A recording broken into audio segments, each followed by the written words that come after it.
इस नन्ही सी जान से ठीक तरीके से दरांती नहीं संभल रही, मगर इसके घर वाले कहते हैं कि जो आज सीखेगी तो कल अपना घर बार संभाल पाएगी। कोटद्दू का कुल रकबा 8,77,989 एकड़ पर मुहित है, जिसमें से 4,24,521 एकड़ रकबा ज़राअत के लिए इस्तेमाल होता है। इक़्तिसादी रिपोर्ट 2011-12 के मुताबिक पाकिस्तान की मजमूई पैदावार का 1/4 ज़राई पैदावार से हासिल होता है। इसके साथ साथ कुल आबादी के 45% अफराद खेती बाड़ी करते हैं, जिनमें मर्द और ख़वातीन बराबर तादाद में शामिल हैं, जबकि ज़मीन के मिल्कियती हुकूक का तनासुब इंतहाई हद तक तशवीशनाक है और एक अंदाजे के मुताबिक 50% से कम अफराद को अराज़ी की मिल्कियत हासिल है। मजमूई ज़रई ज़मीन में 40% हिस्से के मालिक सिर्फ 2.5% घराने हैं। सुनो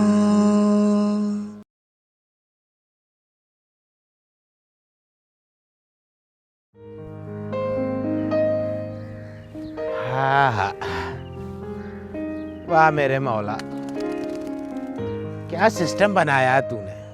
सारा मंजर ही तब्दील हो रहा है, सब कुछ नया नया निखरा निखरा। पर ये मेरे मोहल्ले का सिस्टम कब बदलेगा? क्या बनेगा मोहल्ले का? अच्छा मेरे मालिक,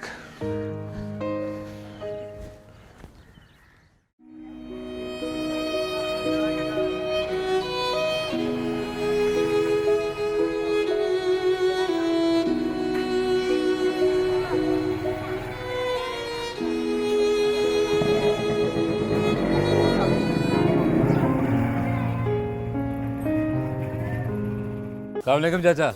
आओ जी। वालेकुम सलाम। क्या हाल कर लिया भाई?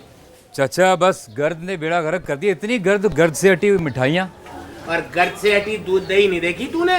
देखो ना बेटे, जब गली टूटी हुई होगी तो गर्द तो उड़ेगी। ओ भाई साहब, हमने शनाख्ती कार्ड बनवाने नादरा के दफ्तर जाना था आज। भाई उसने कौन सी नौकरी करनी जो शनाख्ती कार्ड बनवाना है? उसने यहाँ लड्डू पेड़े ही बनाने हैं, उसे शनाख्ती कार्ड की जरूरत नहीं है भाई। नज़ीर तेरा काम तो हो गया, मैं अब चाचे को भी लेके आऊँ। यार तू बावला हो गया, मैं शनाख्ती कार्ड बनवा के क्या करूँगा? चाचा शनाख्ती कार्ड बनेगा तो वोट बनेगा, वोट डलेगा तो सिस्टम ठीक होगा, नहीं तो फिर रोए सिस्टम को। चाचा वोट डालने नहीं गए? ओहो, चलो भाई आज हम कमाई नहीं करेंगे, आज हम अपना मुस्तकबिल बनाएंगे। मैं दुकान बंद कर लूँ, फिर चलते हैं। हम भी तो इस मुल्क के शहरी हैं, हमारी कौन सुनेगा दुहाई? तुम्हारी वही सुनेगा जिसको वोट डालोगे। और देखो, अब तुम्हें भी वोट डालने का पूरा हक है। ऐ औरत की तरफ गामजन नौजवान, आओ चलें वोट डालने चलें। और सुनो, वहाँ वोट डालियो, कहीं हमें अपनी डाल दे। चलो आओ भाई, आ जाओ। मेरे नज़ीर जीरे की जान, बुढ़े औरतें और जवान, बात मेरी अब जाओ मान, वोट से बनाओ अपनी जिंदगी आसान। मेहरबान कदरदान, मेहरबान कदरदान। वोट आपकी राय भी है, आपका इख्तियार भी। इसका दुरुस्त इस्तेमाल यकीनी बनाएं।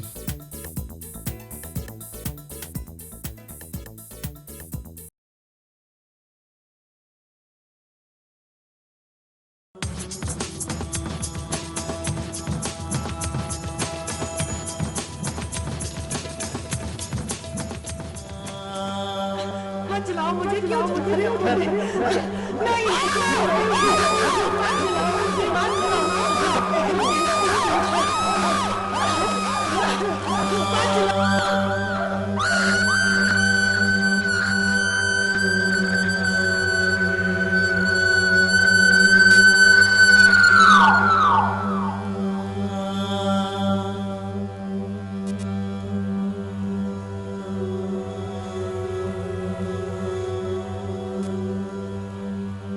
हर कोई अपने से बड़े पे जुल्म नहीं करता, हमेशा अपने छोटे पे जुल्म करता। गरीब आदमी किस मुल्क में कोई जिंदगी नहीं है। या तो गरीब आदमी को यहाँ से मार दो, तो या फिर इनको पूरी सहूलतें देनी चाहिए। मिल गया ना इंसाफ, तो फिर तो असीं एतमाद करांगे दुनिया ते भी, हुकूमत ते भी, अदालत ते भी, हर इंसान ते। ते जे सानू ना मिलिया फिर साडा एतमाद उड़ जाना।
ये बार बार कहना कि औरतों में तालीम नहीं है या औरतें जो हैं वो बैकवर्ड हैं और वो सियासत में नहीं आ सकती, मैं समझती हूँ कि इसी वजह से उनको सियासत में आना चाहिए।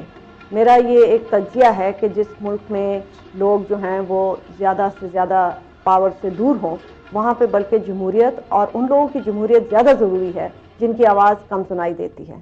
ਜਦੋਂ ਆਖਰੀ ਵਾਰੀ ਹੋ ਰਿਹਾ ਨਾ, ਪੰਜਵੀਂ ਵਾਰੀ, ਤੇ ਉਸ ਵਕਤ ਮੈਂ ਕਸਮ ਖਾ ਲਈ ਕਿ ਅੱਗੂ ਇਲੈਕਸ਼ਨ ਹੋਇਆ ਤੇ ਮੈਂ ਲੜਾਂਗੀ। ਮਰਦ ਹੋਵੇ ਖਾ ਔਰਤ ਹੋਵੇ, ਜਿਹਦੇ ਵੋਟ ਤੇ ਲੋਕਾਂ ਦੇਣੇ ਹੀ ਨੇ, ਭਾਵੇਂ ਔਰਤ ਹੋਵੇ ਤੇ ਭਾਵੇਂ ਹੋਵੇ ਬੰਦਾ, ਜਿਹੜਾ ਮਤਲਬ ਸਾਡੇ ਨਾਲ ਤੁਰੇਗਾ ਅਸੀਂ ਉਹਦੇ ਨਾਲ ਟੁਰਾਂਗੇ।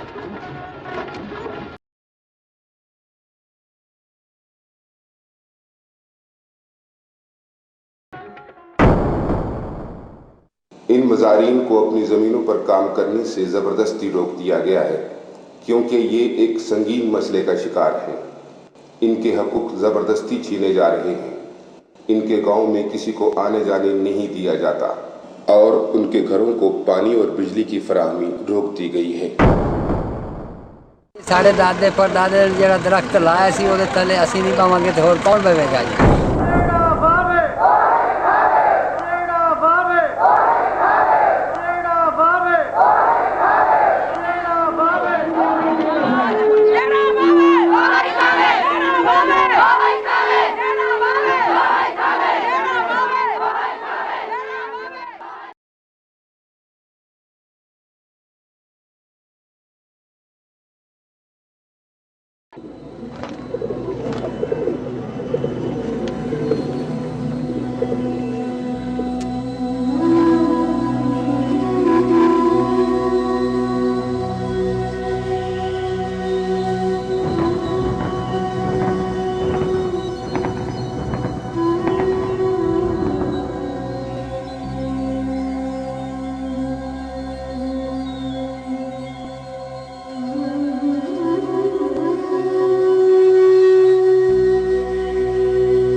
See, we have been trying for the last 9 years that people-to-people contact between India and Pakistan should develop and grow. We believe that real friendship and peace between these two neighbors is possible only when people realize and people become friendly. It is not enough that states should normalize their relations. We, the people of the subcontinent, have to live together.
Death may succeed in removing such a thorough campaigner from the public scene, but it cannot kill hope and inspiration that Aziz Siddiqui provided.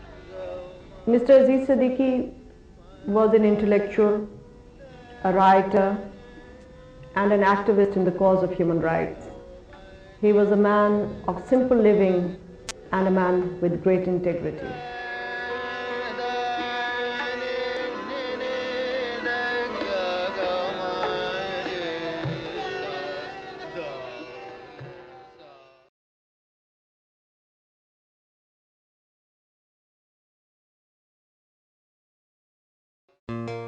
तमाम तर कोशिशों के बावजूद, तमाम तर हुकूमती वसाइल इस्तेमाल करने के बावजूद, तमाम तर अदालती वसाइल इस्तेमाल करने के बावजूद वकला की तहरीक में कोई डेट नहीं डाल सके।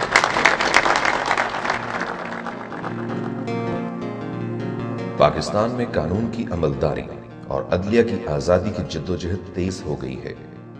इस तहरीक की क़यादत मुल्क के वकला की तंजीमों ने संभाली हुई है और इसकी परवरिश करने वालों में सबसे ज्यादा नुमाया नाम जनाब हामिद खान का है। हामिद खान को बजा तौर पर तहरीक साज शख्सियत करार दिया जा सकता है। सिर्फ 57 बरस की उम्र के 25 साल उन्होंने वकला बरादरी के मुफादात के तहफ़्फ़ुज़ और मुल्क में कानून की अलमबरदारी कायम कराने की नजर किए हैं। चाहे लाहौर हो, कराची हो, पेशावर हो, कोयटा हो, इस्लामाबाद हो या मुल्क का कोई और हिस्सा हो, वकला की तहरीक उसी शिद्दोमत से चल रही है जिस तरह आप आज लाहौर में देखिए।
अस्सलाम वालेकुम मास्टर साहब।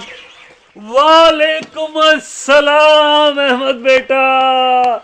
अरे भाई आज गांव कैसे आना हुआ? मैंने सुना था तुम्हें शहर में बड़ी अच्छी नौकरी मिल गई है। इदरीस एक कुर्सी ले आओ। बस जी मास्टर साहब छुट्टी पर आया हूँ, गांव की बहुत याद आ रही थी, सोचा सबसे पहले आपको आकर मिलूं फिर कहीं जाऊंगा। अरे भाई शहर में क्या काम करते हो? सुना है बड़े अफसर लग गए हो कहीं। मास्टर साहब मैं आजकल एक इदारे सीएट के साथ काम कर रहा हूँ। सीएट? सीएट क्या काम करता है भाई? CEAT CIET CEAT. हम पूरे पाकिस्तान में हर एक ज़िले में घर घर जाकर लोगों से अहम मसाइल पर मालूमात जमा करते हैं। पिछले 3 सालों में हमने हुकूमतकारी और अवामी सहूलियात की फरहमी पर मालूमात इकट्ठी की हैं ताकि हम अवामी सहूलियात में तब्दीलियाँ नाप सकें। लोगों से ज़िले हुकूमत और अवामी सहूलियात के बारे में उनकी राय मालूम करने के अमल को हम समाजी छानबीन कहते हैं।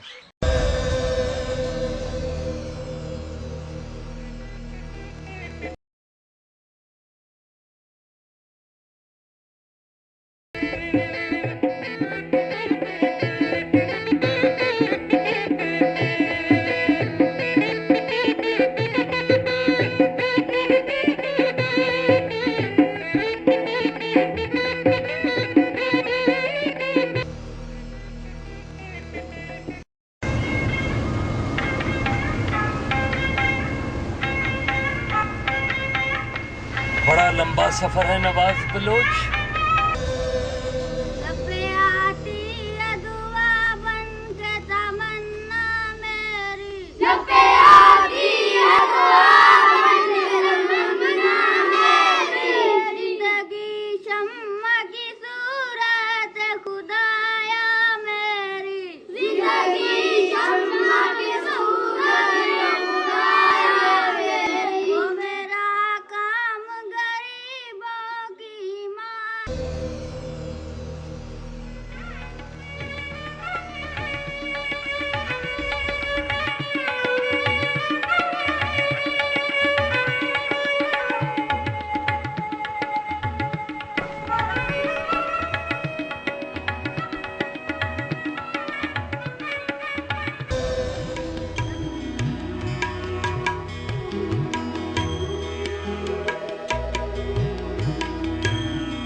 आप दुआ कीजिए, हम कोशिश करते हैं।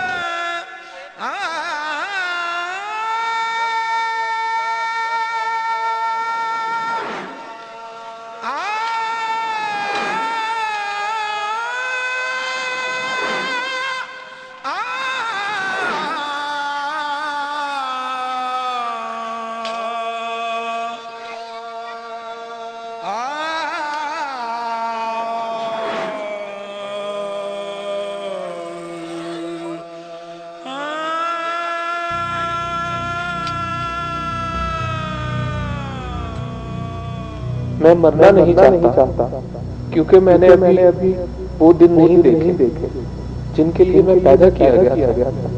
मेरे ख्वाब बनने से पहले ही मेरे साथ मर जाएंगे। मेरे बच्चे जिनकी पैदाइश ढोल पीटे गए, खुशियां मनाई गई, उनका मुस्तकबिल भी मेरी मौत के साथ ही मर जाएगा।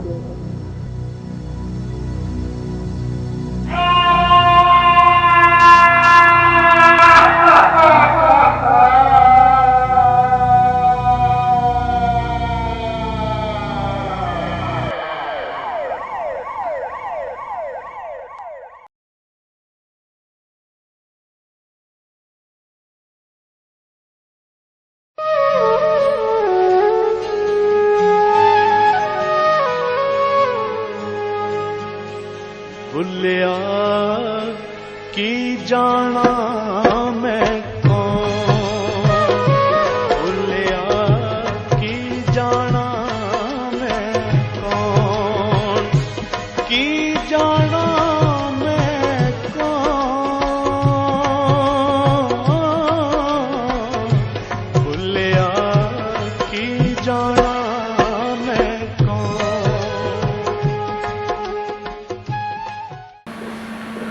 जब लाहौर में सूरज छुप जाता है और उसकी अक्सरियत नींद की आगोश में चली जाती है, वहीं झोंपड़ियों में आग जलाए कुछ लोग बेताबी से सूरज निकलने का इंतजार कर रहे होते हैं।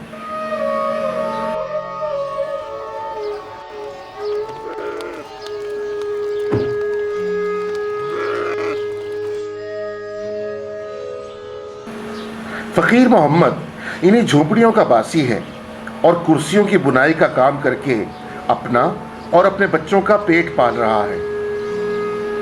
फकीर मोहम्मद का ख़ानदान उन 1300 आबादियों में से एक है जो कि लाहौर के मुख्तलिफ प्राइवेट मकामात पर आबाद हैं।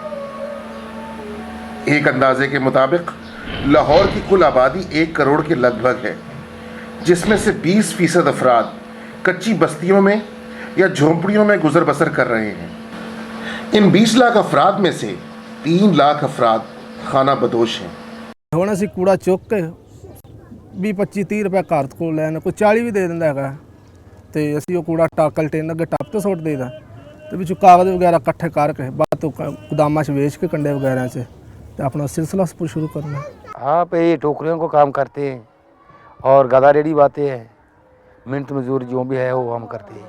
जी भीख भूख मांगने मेहनत मजदूरी।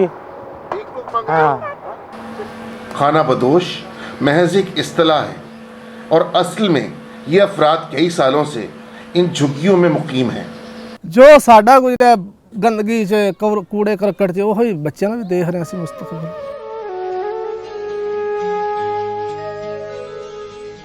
चल बुलिया चल ओथे चलिए जिथे सारे अकल दे अन्ने, ना कोई साडी जात पछाणे ते ना कोई सानू मने।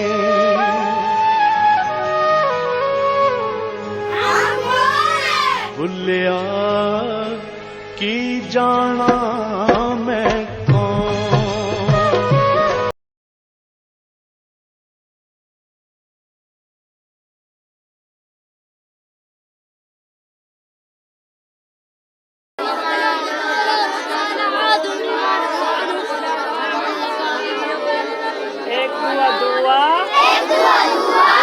चार, 3 2 6, 2 8। प्यारा उसका हर नजारा जिसने ज़मीं पे प्यारे उतारा, वो खुद होगा कितना प्यारा। अल्लाह है बस प्यारी प्यार फूलों बना है, प्यारे प्यारे तितली चुगलू और सवार जगमग करते चांद सितारे और कहाँ ये सब है तुम्हारे।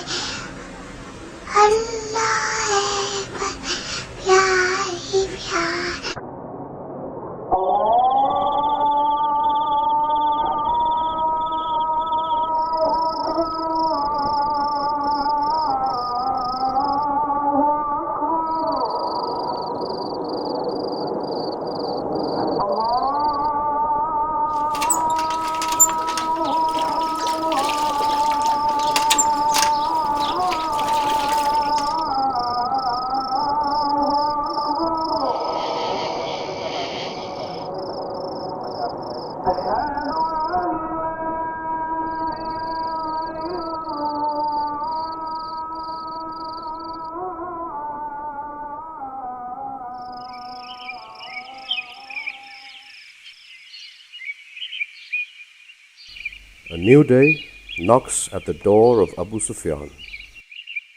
A busy day as usual.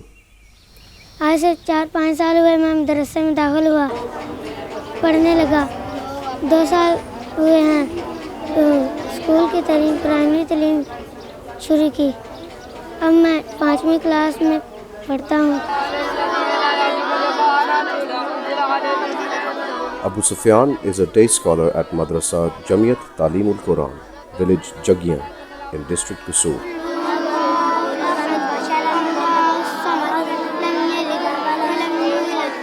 He is learning the Quran by heart. But unlike the traditional Islamic schools, his madrasa also imparts what is called mainstream education.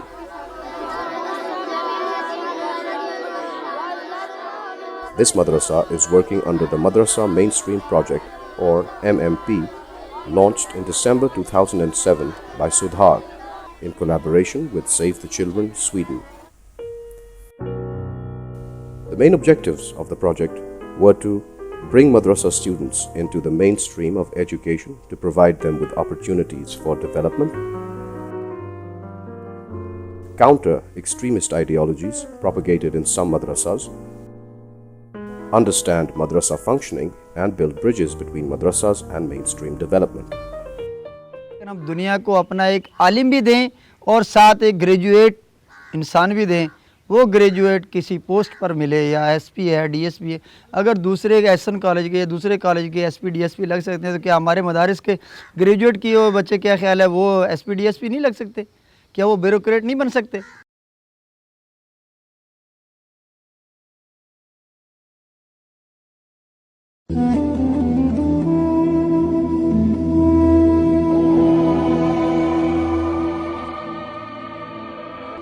आज गुजरे कल से और आने वाला कल आज से बेहतर, ये एक उम्मीद का दिया है जो अपनी रोशनी से अंधेरे को कम कर रहा है। जिंदगी की इस दौड़ में जहां बेशतर लोग अपने बारे में सोच रहे हैं, वहीं कुछ ऐसे भी लोग हैं जो महरूम अफराद को अपने साथ लेकर आगे जाना चाहते हैं। आई.ए. रहमान इन्हीं में से एक मोतबर नाम है। आई.ए. रहमान 1 सितंबर 1930 को हरियाणा के जिला गुड़गांव के छोटे से गांव हसनपुर में पैदा हुए। वालिदैन ने इनका नाम अख्तर रहमान रखा। हम हसनपुर के रहने वाले हैं और हुमायूं के साथ हमारे आबा व दादाई से रहमान साहब के वालिद उन्होंने अपने बेटे को लाहौर लॉ कॉलेज में भेज दिया था। वकालत के बाद वो पलवल जो सब डिवीजन था, अब जिला बन गया है, उसमें वकालत करते थे। आपने खिलाया उन्हें? हाँ, खिलाया, साथ ले फिरते। बचपन में क्या शरारत करते थे? कुछ ने गोद में ले फिरती थी, वो कहती थी बस गिर जाएगा, मैं नहीं गिरा नहीं ले जाती थी। हमारे मामू जो उनके वालिद, तो उन्होंने नवाब साहब का मकान उन्होंने किराए पे लिया हुआ था। नवाब साहब तमाम जितने पब्लिशर्स थे उनसे अपनी लाइब्रेरी के लिए कुतब वो मंगवाते थे। इत्तेफाक से वो लाइब्रेरी जहाँ रहमान साहब रहते थे उसके ऊपर के कमरे में थी, तो उन्होंने शुरू से ही उस लाइब्रेरी को कंगालना शुरू कर दिया। तालीम के बारे में सबसे पहले तो पलवल में म्यूनसिपल कमेटी के प्राइमरी स्कूल में दाखिला लिया, फिर हाई स्कूल में चले गए, वहाँ से मैट्रिक करने के बाद फिर अलीगढ़ चले गए, वहाँ तालीम हासिल करने की कोशिश की। सन 1947 में रहमान साहब अलीगढ़ ही में थे जब उन्हें अपने खानदान के अफराद के मारे जाने की खबर मिली। हमारे तकरीबन 2-3 हज़ार आदमी शहीद कर दिए और सिर्फ 200-250 आदमी हम बचे थे, जिसमें औरतें और बच्चे थे। पार्टीशन हो गया तो पाकिस्तान आ गए, लाहौर आ गया, बीच में कुछ वक्फा आ गया, रोटी रोजगार के हवाले से नौकरी करनी पड़ी, फिर कुछ लाहौर के कॉलेजेस वक्त गुजारा, पंजाब यूनिवर्सिटी में। लेकिन मेरी असल तालीम जो है वो जर्नलिस्ट बनने के बाद शुरू हुई, जिसको मैं सही तालीम कहता हूँ, और जिसमें के दरसगाहों का कोई दखल नहीं है। सिर्फ एक दरसगाह का दखल है, इसका नाम पंजाब पब्लिक लाइब्रेरी है, जहाँ बैठ के मैंने बहुत से नए उलूम पढ़ना शुरू की और उर्दू में लिखना शुरू किया। फीचर्स लिखे, एक रसाले को भेज दिए, लेकिन इससे मुझे कुछ मिलता नहीं था। फिर दो तीन दिन बैठ के मैंने एक लंबा सा मजमून लिख दिया और पाकिस्तान टाइम में भेज दिया। पाकिस्तान टाइम में छप गया और कुछ दिनों बाद मुझे एक लेटर आ गया जो कंट्रीब्यूशन बिल होता था पाकिस्तान टाइम्स का, कि मेरे उस मजमून के मुझे 150 रुपये मिलेंगे। और वो बिल जो था साइन किया हुआ था FAF, फैज़ अहमद फैज़। तो उससे पहले मैं नौकरी करता था तो महीने भर की तनख्वाह 150 रुपये की थी। तो मैंने कहा कि ये काम अच्छा है। 1950 में पहला मजमून लिखा था। फिर उसके बाद ये हुआ कि अखबार में इश्तहार आ गया कि हमें रीडर्स रिव्यू चाहिए फिल्मों के, तो वो मैंने शुरू कर दिए। तो फिर उन्होंने कहा कि अब आप जो है बाकायदा स्टाफ में शामिल हो जाइए और डेस्क पे काम करना शुरू कर दिया, सब एडिटर हो गया। फैज़ साहब से उनको देखा मैंने ज़रूर था, लेकिन बराह रास्त मुलाकात उनके पिंडी कॉन्स्पिरेसी केस के बाद वापस आने पर हुई। आलमी समाज का, ह्यूमन काइंड का जो सफ़र है वो आगे की तरफ जाता है, पीछे की तरफ नहीं जाता। और इंसानियत आज पहले के मुकाबले में बहुत ज़्यादा बेदार है, बहुत ज़्यादा होशमंद है और बहुत ज़्यादा अपने आप को समझती है। बावजूद इसके कि दुनिया में जुल्म बहुत है, नाइंसाफ़ी बहुत है, खून खराबा भी होता है, लड़ाइयाँ होती हैं। अब इसमें इस ह्यूमन काइंड के जो मुख्तलिफ हिस्से हैं वो अपनी अपनी जदोजहद में मुख्तलिफ़ किस्म के तजुर्बात से गुज़रते रहते हैं। मैं ये समझता हूँ कि हमेशा इस किस्म की हालत में रहना किसी कौम का मुक़द्दर नहीं है जी। सब कौमें निकल सकती हैं, बाद कौमें फ़ना हो जाती हैं, बाद कौमें ख़त्म हो जाती हैं, नए रूप में, नए शक्ल में वो ज़ाहिर होती हैं। लेकिन आजकल के जो हालात हैं उससे ज़रूर परेशान होता है आदमी, लेकिन ये हमेशा नहीं रहेगा।